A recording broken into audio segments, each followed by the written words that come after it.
You never give up. Because of your love. And because of the purpose you set before us. And you will see it to completion in our lives and through your church. So Father, we commit to you, Lord, even this service. Help us, Lord. Open our eyes. Open our understanding in the Spirit. That we will continue to see the reality of who you are in us. And also who we are in you. That truly our identity in you, Lord, will become much clearer as we continue, Lord, to study your word, to abide in you, and to trust you. Lord, we give you praise in Jesus' name. Amen. Praise God.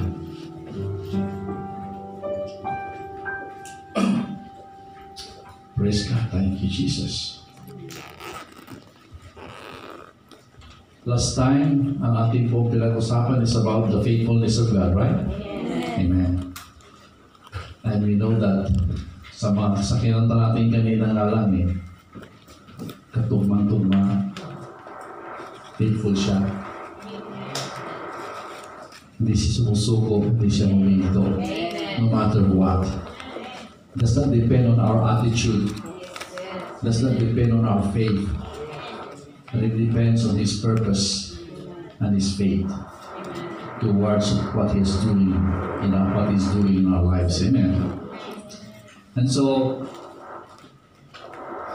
to continue with that, our response should be of trusting God. Because He is so faithful, let us trust in Him. Kung kaya pupunta tayo sa isang dako sa ating buhay bilang mananampalataya, at minsan ay marami pong mga manggagawa, hindi lang yan, mga Kristiyano at believers, na minsan nagtataka sila na karamihan sa mga prayers nila hindi nasasagot. Di ba? Amen. At ito yung nagpapahina sa kanila pananampalataya. And we know na minsan tinatamad na dahil wala naman nangyayari. Amen? Pero ano ba dahilan? Bakit majority ng mga panalangin ng mga Kristiyano ay hindi nangyayari? Hindi, sa tingin natin ay hindi natutunan. O sa tingin natin ay hindi kumikilos ang Diyos. Amen. At yun pa nga, especially those who yung pong medyo mahina pa mga pananampalataya, sinisisi ang Diyos, di ba? Parang sound, mo.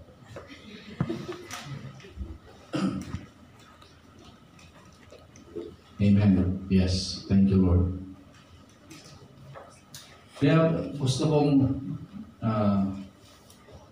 mag-dwell muna tayo kung bakit gano'n. Ano yung obstacles that prevent the answers? Ano ba yung mga pinapanalangin ng tao? Siyempre yung pangangailangan, di ba? Provision. Yung mga desires ng puso natin. Yung kagalingan sa mga karamdaman. Yung pangarap natin sa mga mahal natin sa buhay. Yung sa lahat ng bahagi ng ating buhay bilang isang Kristiyano ay marami tayong hinahangad, di po ba? Amen. At minsan nagtataka ka bakit tagal-tagal mo ng pinag-pray hindi dumarating. Pero alam natin na ang problema ay wala sa Diyos. Di ba? Amen.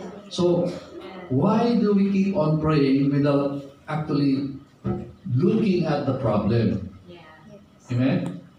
So, sabi lang, manalangin, but sometimes, bakit hindi dumarating? Siguro baka may problema. Una-una sa buhay mo, Unang-una sa pananampalataya mo, unang-una sa pagtitiwala mo sa Diyos. Amen. Okay. Alam nyo, meron ngayong padalangin ng padalangin dahil nalaman sila kailangan dalangin. Pero lagi naman nagdududa. Di ba? So, alam natin ang mga dahilan. Tingnan natin. We all know that the Word of God is so clear. If we go into it and study the Word, napakalinaw po ng salita ng Diyos. Amen? At actually, karamihan sa mga salita ng Diyos ay kailangan mo ng tulong para ma-misunderstand mo. Naintindihan yung sinasabi ko. Mostly sa salita, especially sa mga pangako ng Diyos, ay napakasimple na kailangan mong tulungan, kailangan ng tulong para ikaw ay what do you call this? Ma-dissuade. Amen?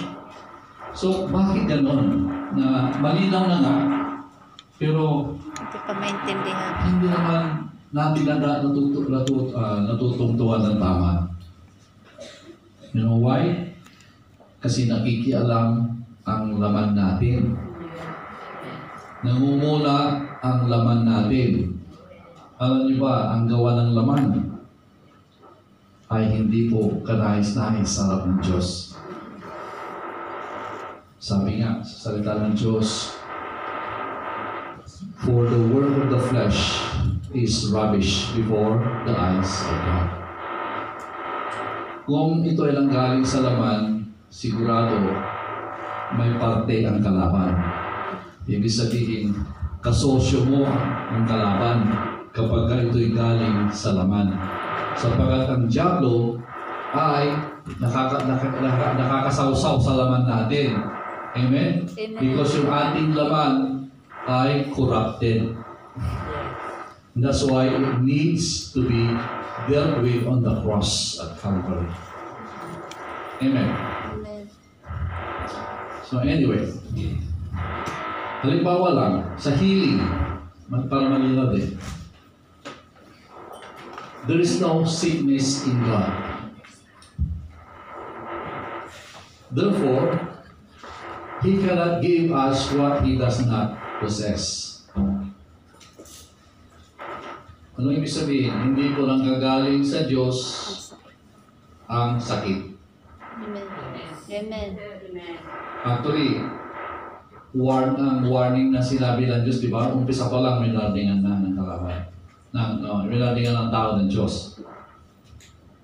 Kay Adam, di ba? At saka kay Eve. Huwag kayong kumain. Warning na eh. Sabi, kasi kapag kayo ay kumain, the moment that you eat of this fruit, sabi, the moment, ibig sabihin, pagkatapos mong kainin yan, patay ka na. Well, it doesn't mean that you're dead physically, but spiritually, they become dead. Ibig sabihin, yung espiritu na mayroon sila na nakikipag-ugnayan sa Diyos ay nawalan ng saysay, kaya nawalan sila ng relationship spiritually sa Diyos. Amen. So they become spiritually dead. In the moment they ate of the fruit, they died spiritually. That's why they cannot communicate anymore. Biglang naputol yung communication at sinulundan nila yung kanilang mga hangarin sa puso nila. At alam natin na nakialam ng Diablo sapagkat napasok pa sa kanila ang kamandan ng kasalanan. Amen. Amen. Amen. At yun na rin ang umiral sa tao hanggang ngayon. And that's why binigyan ng lunas sa Diyos para mabalik tayo sa Kanya. At yun ay sa pamamagitan ng Jesucristo. Amen. Kung dahil sa isang tao ay nagkasala ang lahat, ang ginawa ng Diyos niya, dahil din sa isang tao, ang sino man na maniwala sa ipinagkaloob ng Diyos ay magkakaroon ng buhay. Amen. At ito ay buhay na walang hanggan. Amen. Amen. And thus, if you are a Christian, you have experienced this. Amen. New life. You have become a new creation. Di ba? Amen. So, we know that pinramis na ng Panginoon na siya yung provider natin, siya yung healer natin, siya yung protection natin, siya yung gabay natin. Sa lahat ng endeavor ng tao, kung tayo ay magtitiwala sa Kanya, ang lahat ng mga pangako ng Diyos ay magkakaroon ng katuparan sa buhay natin. Amen. Ang kailangan natin ay tiwala. Amen. Of course, noong Old Testament times, wala pa si Lord Jesus Christ, so hindi pa pwede pumasok ang Diyos sa buhay ng tao. Pero, ibinaba ng Diyos ang batas para sundin at may tulong. Ito, mayroong tulong ang Diyos sa pamamagitan ng mga elders. Unang-una, sa pamamagitan ni Moses, di ba? Na siya nagbibigay ng instruction. At siya lagi, halos everyday, nagpupulong-pulong sila at sinasabi ang mga sinasabi ng Diyos sa kanila. Kaya may tetong meeting na kung saan, kung sila nagkamali, pwede silang patawarin ng Diyos. By making an offering, going through the priest, going through Aaron, nung katapatid niya. Amen. So, binigyan ng paraan lahat. The problem is, hindi pa tumatagal, nagtungo si Moses sa bundok sapagkat siya tinawag ng Diyos at doon ibibigay ang mga utos na kung saan kamay mismo, daliri ng Diyos mismo ang sumulat sa commandments na binigay kay Moses. At ito ay sa bato nilagay. Di ba? Amen. Ngunit hindi sila, nainip sila. Dami lang kanila mga inisip. At sabi nila, gumawa na lang tayo ng Diyos na sasambahin natin. Malibat kung ilan sila na nangyari na sumunod doon sa mga nagbibuilde. Ang dami nila, how many thousands? Because the moment Moses went down, God's wrath fell upon them. Ay, iba sa kanila ay nilamon ng lupa. At lahat ng Levites na kasama ni Moses ay pinaslang lahat ng mga nag-rebelde sa Diyos. They were executed by Moses and his men. But anyway, yun lang ka-fragile ang tao. Amen. That's why kailangan natin laging makipag-ugnayan sa Diyos sa pamamagitan ng meditation sa kanyang salita. Amen. The Word does say that God is health, abundant life. He's our healer. He's our provider. So why then do some receive that the things that we pray and some do not receive? May problema, di ba? Bakit? And we know that there are obstacles. There are things that we do not understand. Hence, it is my responsibility as God's servant kung ano man yung nalalaman ko tungkol sa salita ng Diyos. Ito po yung aking kagaya ngayon, pinapahayag sa inyo. Amen? Amen. Sa pamamagitan ng pagkahayag ng salita, anong sa ganoon ay magkaroon tayo ng kapahayagan or revelation sa salita ng Diyos. Amen. Amen. And the obstacles to receiving the object of our prayers are found on our side. See, obstacles nasa side natin, and it's not on the side of God. Because God never makes a mistake. Amen. And He is capable of doing every promise that He did promise. Amen. Lahat ng pangako niya, kaya. He has enough power to do everything that He has promised. Amen. Kaya niyang tuparin lahat. Hindi siya magkukulang ng kapangyarihan. Amen. He has the wisdom, the power, and the ability to fulfill His promise. Amen. At hindi lang yan. Nasa Kanya rin. Kung ikaw ay nagkulang, magsabi ka lang sa Kanya na nagkulang ka. Mag-repent ka. Siya pa rin ay handang magpatawad sa iyo. Sa ating lahat. Di ba ba? Amen. So saan ka pa makakakuha? Saan ka makakakita ng Diyos na katulad niya? Ibig sabihin, lahat ng pabor ay nasa atin na. Amen. Amen? So the problem is actually is on our side. That's why we need to look at what are these problems. Why we don't receive the answers to our prayers. What are the common obstacles that keep people from receiving? Okay? Unang-una, ignorance. Ano ibig sabihin ng ignorance? Ignorante.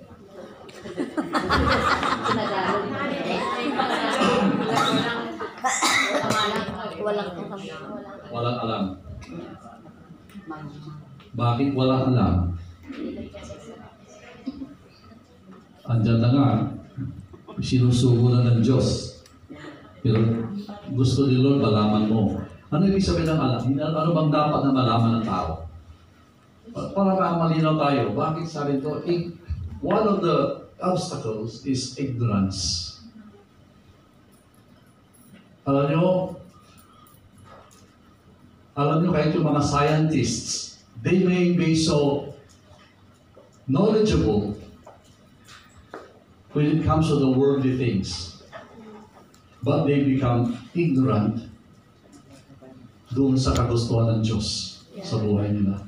Because they do not know God. Amen. So, sabi nga, kahit ka alam mo man lahat ng bagay sa mundo, minus the knowledge of God, it's nothing. Amen. But if you know God, malalaman mo yung mga bagay sa mundo. Amen. Because God will show you. Amen. Sila Moses, o yung mga sumunod sa kanila, sumunod lang sila sa Diyos, pero grabe yung wisdom nila. They begin to understand things because it's God who will educate you. Amen. Amen. Hallelujah. So kagaya ngayon, huwag niyo sabihin na hindi niyo kayang malaman. Kulang ako ng kakayanan sa aking isipan. Hindi pwede yun. Nilikha tayo ni Lord na capable. Amen. Amen? Huwag natin sabihin na IQ, ang mababang IQ ko. Sila ang mataas ang IQ niyan. Sa ako, hindi bababa, kaya huwag na ako. Hindi po. Yes. Yeah. Actually, yung IQ natin tataas kapag ka nalaman mo ang Diyos. Amen. You know why? Because your mind begins to open up. When you open up yourself in the knowledge of God, your mind will become broadened. Ibig sabihin, lalawak. And you will begin to understand things na even yung mga scientists na ginagawa nila iba, kaya mong intindihin. Amen. Amen. So, mga kapatid, ignorance is number one. Bakit po?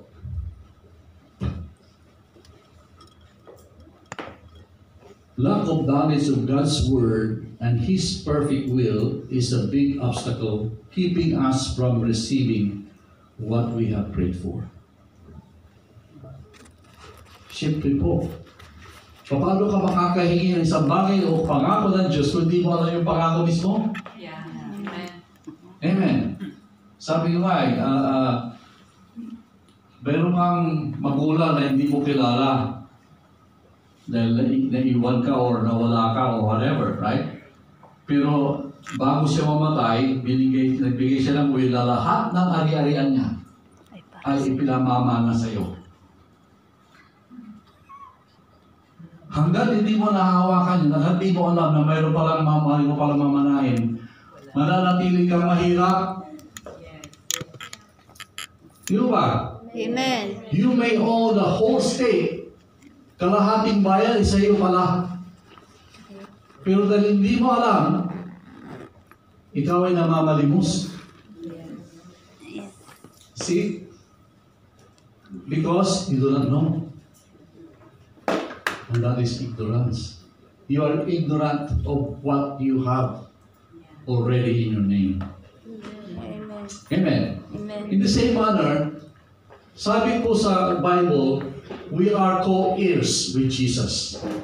Tayo ay katulad na tagapagmana ng lahat ng mayroon sa Diyos, kasama si Kristo. So whatever, the heir, si Jesus is the heir of God. So whatever God has, He has. Meron siya. Kung ano ba meron ng Diyos Ama, meron siya. Pero sabi sa Biblia, tayo po ay kasamang tagapagmana ni Kristo. So kung ano man mayroon kay Kristo, meron din tayo. Amen. Alam niyo ba yung mga minana natin? Doon tayo nagkakatalo ngayon. Kaya minsan, amen? Kahit yung pinakamayaman, pareho ang minana niya sa minana mo kay Kristo. Amen. Wala pong favoritism ng Diyos. Amen. Kung ikaw ay naniniwala, ang kinig mo sa Diyos, ipagkakaloob sa iyo sa tamang paraan. Amen. Amen. Amen. If you trust Him. Yan. May papasok yung, if you believe that you are a child of God and you all have this, bakit hindi tayo lumalapit? Why? Because you do not know what you will pray for, because hindi nyo alam, nasulat sa Biblia, hindi nyo binabasa ang Biblia. Ignorance. So huwag po kayong tampo kung sabihin kong ignoramos kayo sa pangako ng Diyos.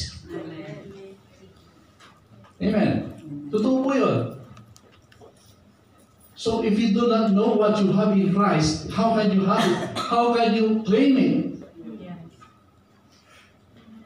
Alam niyo yung will and testament ng Diyos nasa Biblia. Yeah. Amen. This is the will and testament. Sabi ng Biblia, lahat ng pangako niya nakasulat doon at ikaw ang tinutukoy na tagapagmana. Ikaw ang recipient ng lahat ng pangako. Amen. Amen. Amen.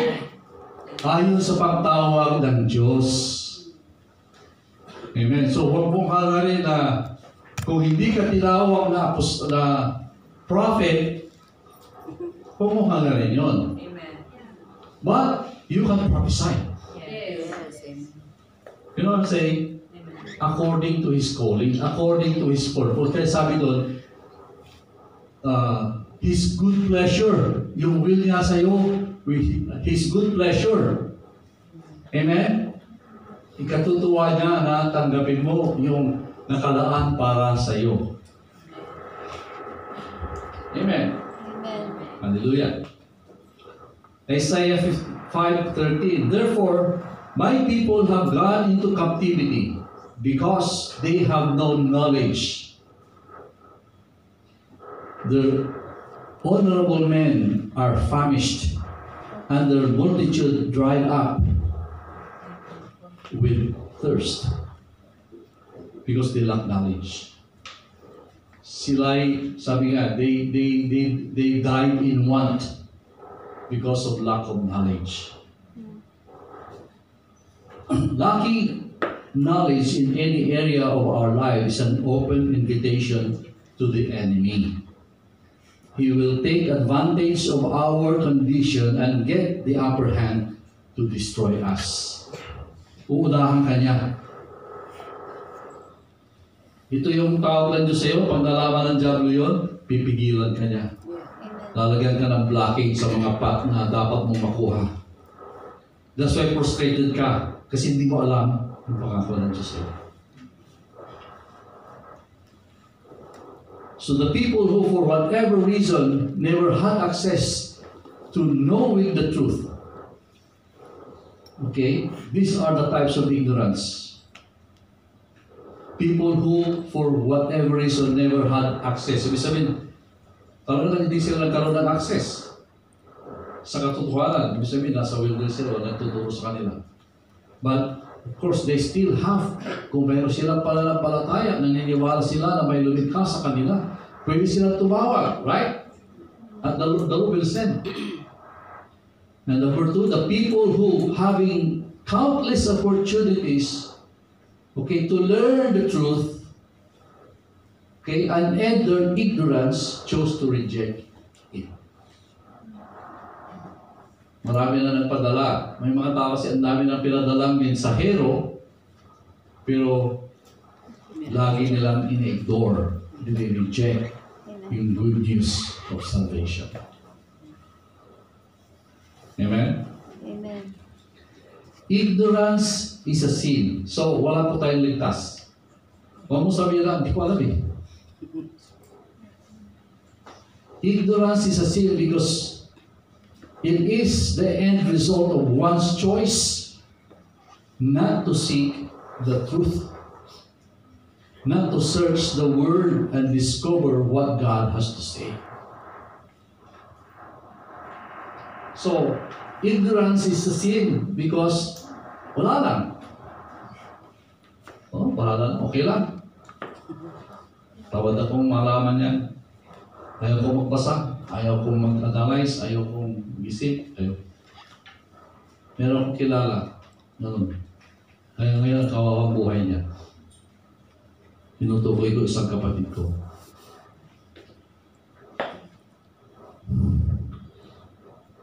So, if you think that you are, tinatamad kang mag-aral, tinatamad kang manalangin, tinatamad kang kausapin ng Diyos para alamin ang katotohanan kung sino ka sa Kanya, ano ba mga meron ka na napaloob sa iyo na dapat mong malaman.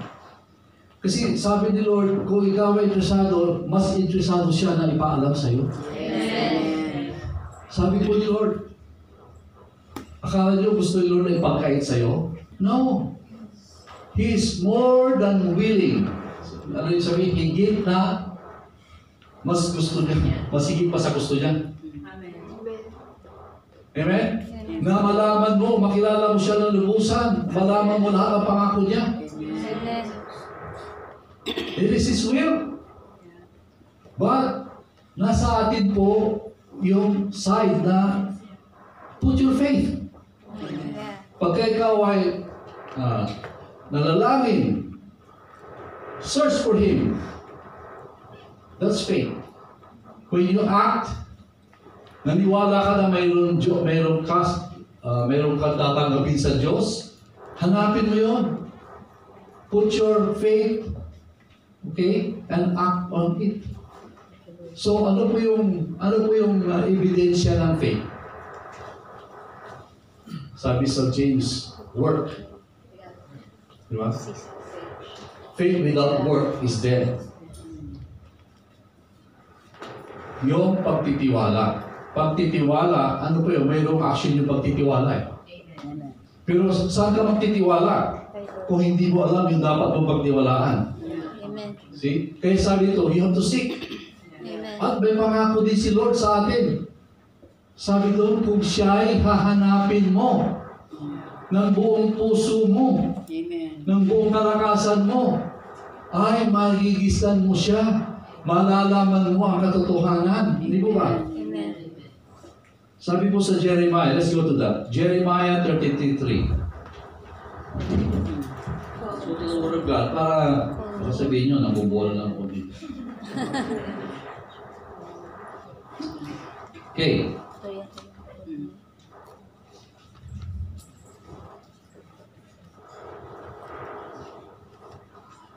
Jeremiah, ito yung sabi na hotline ni Lord eh. Jeremiah, sorry.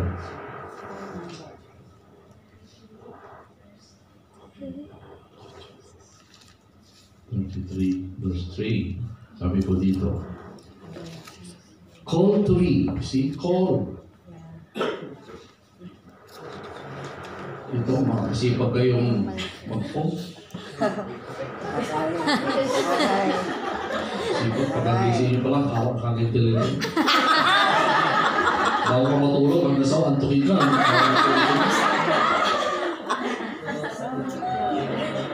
Hindi ka ba lamang katawag kay Lord? Hello? Amen. Call to me, and I will, pangako nila, and I will answer you. At hindi lang po yun. And show you great and mighty things which you do not know. So, tumawag ka na ba? Yun ang question. Sabi sa pangako ng Diyos, pag tumawag ka, sasagutin ka niya at marami siyang ipapaalam sa iyo ng mga magagandang bagay. Sabi niya, mighty things pa. Mighty, makapangyarihang mga bagay na hindi mo alam. Amen. Lagi nating ang bilisan. Jeremiah 33. Parang tinatanong, alam mo, promise ni Lord. Inintindi niyo ba mabuti kung ibig sabihin nun? Alam niyo lang yung verse, pero have you gone deeper into it? Have you tried it? When you call on Him, did you receive things? Did you know new things? Did you know powerful things? Did you know wonderful things in God? Amen. You see, kailangan ng trust sa Word. Paano yung trust? Binasa mo lang, pero baliwala, hindi ka nagka-trust. Amen? Ano po yung trust? Ano yung sabihin? Trust means knowing who God is.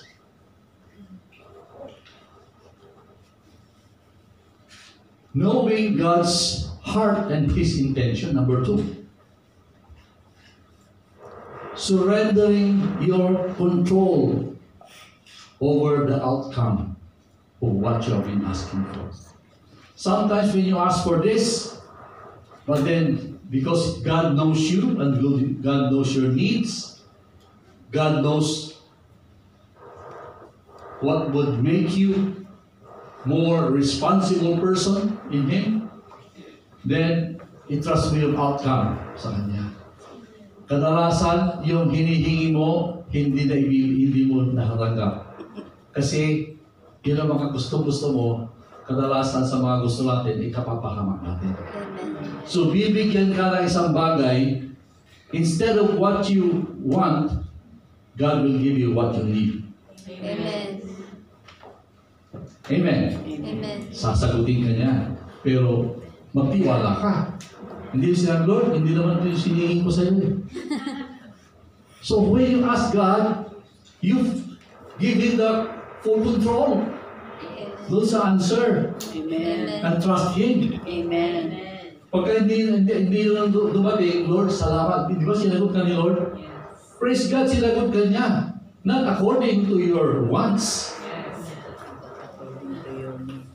but according to your needs. Amen. Amen. Because that is the only way you will survive, you will thrive, and you will prosper. Yes. Amen. Amen.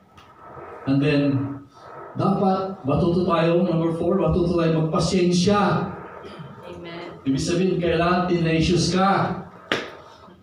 Minsan matagal, dumating. Yeah. At magtiwala ka sa timing ni Lord. Amen. Yan. Amen. Minsan, apura-apura tayo. Hindi tayo makantay. Pinagpipray mo yung mapapangasawa mo. Tagal. Pag may dumating na guwapo, ito na Lord! Pero hindi mo naman natanggap yun na yun yun. Nagkapura ka. Mali sa timing. Tapos sisihin mo si Lord bandang huli. Amen. Kaya sabi nilo, alam nyo, pagka ikaw ay natitiwala sa Panginoon, matututunan mo ang mahalin ang Diyos. Amen. Alam nyo kasi, I love the Lord, sabi mo. Kailangan, ikaw mismo, chikin mo yung sarili mo. Totoo ba yun? Amen. Totoo ba talaga mahal mo siya? Amen. Kasi sabi sa Mark 12:30, start it. Yes, Mark 12:30. Can you read that? 12:30. Yung sagot niya sa Pharisee, sa isang lawyer. Okay, Mark. Let's go to that. Let the Lord be there with all your strength, with all your mind, with all your spirit. So, You shall love the Lord your God Yes. with all your heart and with all your soul. with all your mind, with all your your strength. Strength. This is strength. So, it is a commandment, right? Yes. So, kung command, susundin ba natin o hindi? Susundin natin. So, ano ba ibig sabihin? Ano ibig sabihin ng love the Lord with all your heart, with all your mind, with all your strength? With all your strength. Ibig sabihin, mapapasakop ka, susunod ka. Kahit minsan, ayaw mo yung sinasabi ni Lord na gagawin mo. Alam mo, sinabi ni Lord, anak, patawarin mo siya. Pero Lord, hindi mo alam kung ano ginawa sa akin. Diba? You question. And then, sasabihin mo, susundin mo yung feelings mo. Lord, hindi pa ako handa. Kailangan, pagka nakita ko na siya, hindi na ako gawin, saka ko na siya patawarin. Hindi ko mangyayari yun. Oh.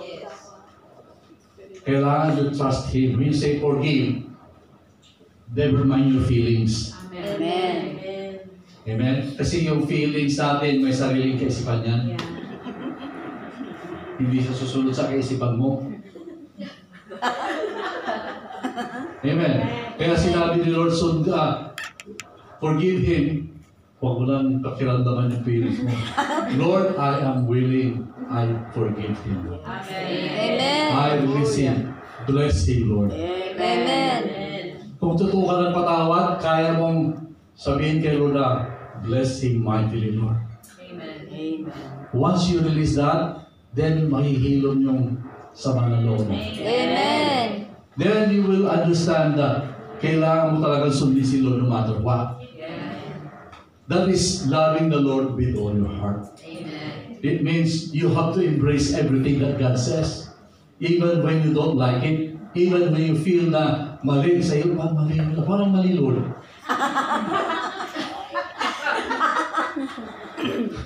Ganun po, actually, ganun po yun. Why? Kasi sanay pa tayong kumilos ayon sa ramdamin natin. Pag galit ka, nakakalimutan mo si Lord. Di ba ba? Pag galit ka, nakakalimutan mo si Lord. Nagsasalita ka ng mga bagay para may sariling isip yung bibig mo. Hello? Tapos pagkatapos mo, ay Lord, sorry.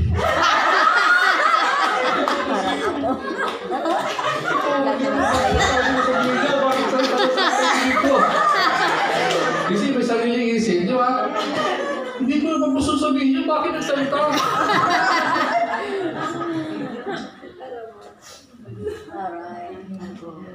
That is loving the Lord with all your heart. Amen. Bakit with all your strength? Kasi sometimes you have to fight your own. Amen. Fight your will. Yes. Amen.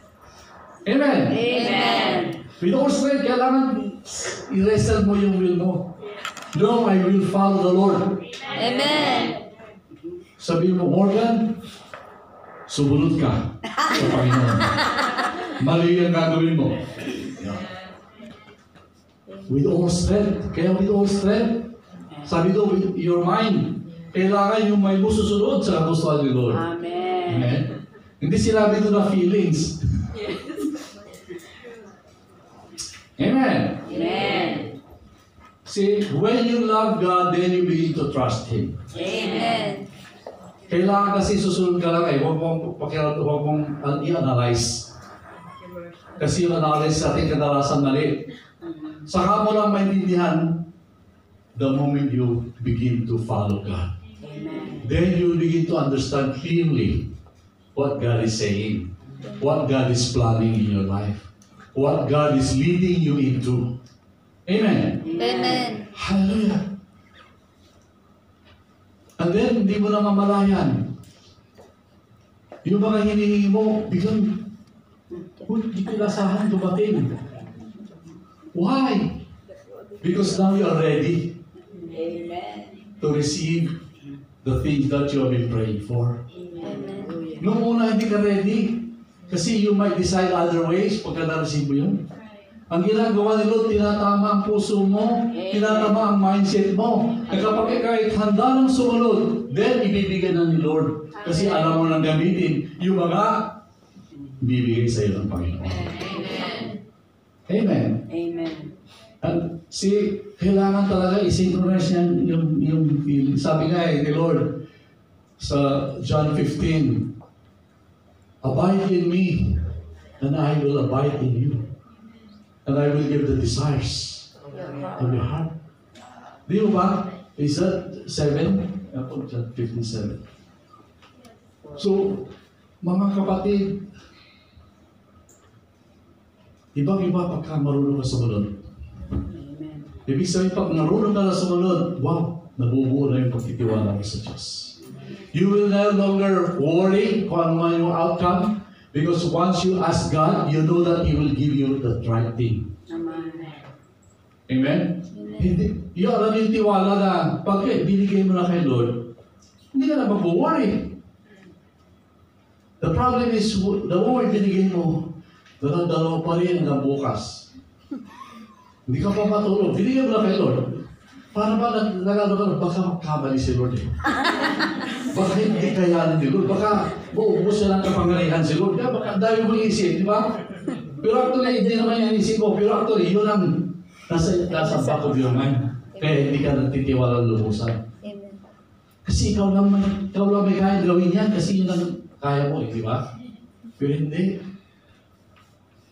Because you have to trust, you learn to trust God. Amen. In my life, as a Christian, siguro, how many years na ngayon? I was 31 years old. So, 38 years na akong born again Christian. Amen. And I've gone through many things. And hanggang ngayon, I still am a student concerning trusting God. Amen. Step by step, we continue. But of course, kanya-kanyang level po tayo. Amen. Amen.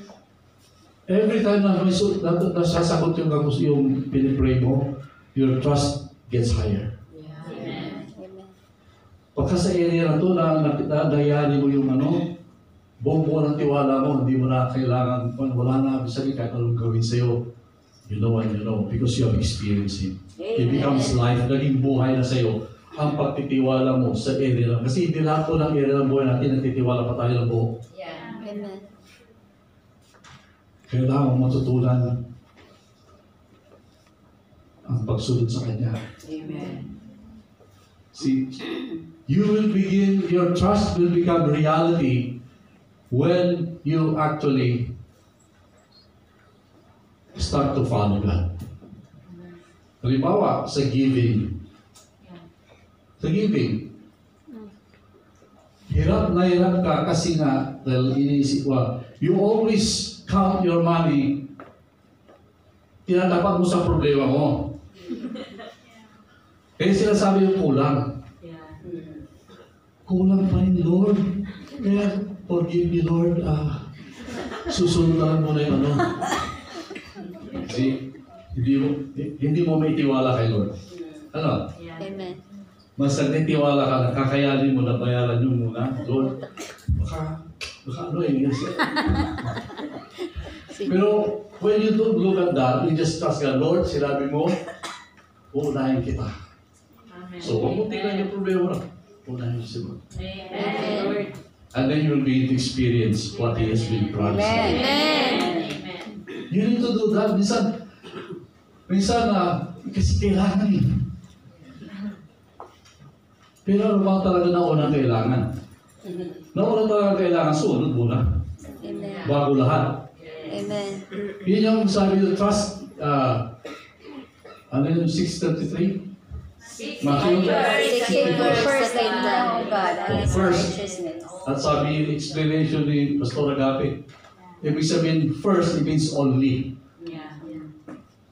Seek God's only. And all the rest will be added to you. Amen. So, unahin mo si Lord.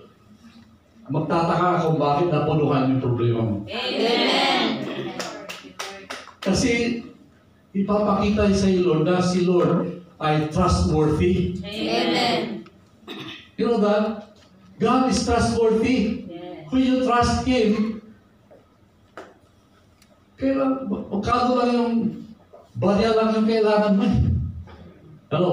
Amen. Kahit sa mga mayayaman, yung milyon, barya lang sa kanila. Di ba ba? Barya lang kayo yun. Learn to trust. Amen.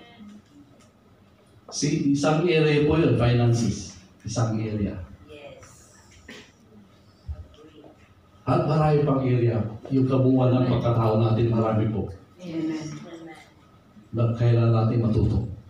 Amen. Amen. So, nandun pa lang tayo sa ignorance.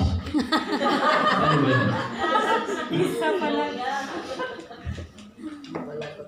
Okay. Sunod na lang. Gawin natin ito. Let's pray for ignorance. Mayroong prayer na, I want you to pray. Ano ibig sabihin ito? Kadalasan, karamihan sa atin actually, lahat tayo nag-aaral ng salita. Bakit tayo dito? Because we want to learn the Word of God. Amen. So, ibig sabihin, some part, we are knowledgeable, but in some area, we are ignorant. Yes. Aminin po natin, kung hindi natin aminin, parang po lahat. Then we do not belong here. Amen? Amen. Ibig sabihin, we need to come to know the promises of God. And we need to study. Amen. So let's pray kasi kailangan magkaroon ng reality na may problema ka. Amen. Na kulang ka ng kaalaman. Amen. I'm not saying na kayo na ako, kulang pa rin. Mayroon kanya-kanya tayong level of knowledge, right? Amen. I'm still yearning to learn more and to know more of God. Amen.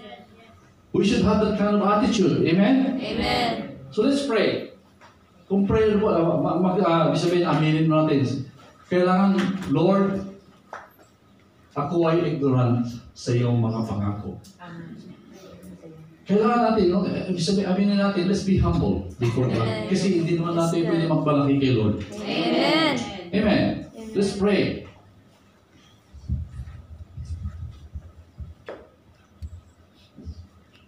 Just follow me.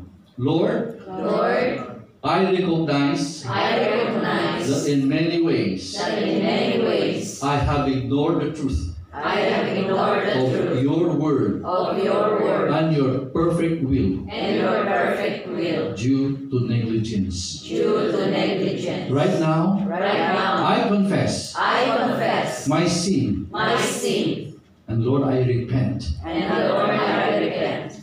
Please forgive me. Please forgive me. I commit myself I commit myself to seek you, to seek you, truth and obey it. To seek your truth and to seek you, and obey it. and to seek From this day forward, from this day forward. I will do it diligently. I will do it diligently. Amen. Amen. See, you prayed and you promised, I will do it. Ano ibig sabihin? I will do it diligently. Diligently. Ibig sabihin, you start reading your Bible. And pray to God, Lord, as I read your word, help me to understand and retain it in my memory. Lord, naintindihan ko at manatili sa kaalaman, kaisipan, or memory. Amen? Amen.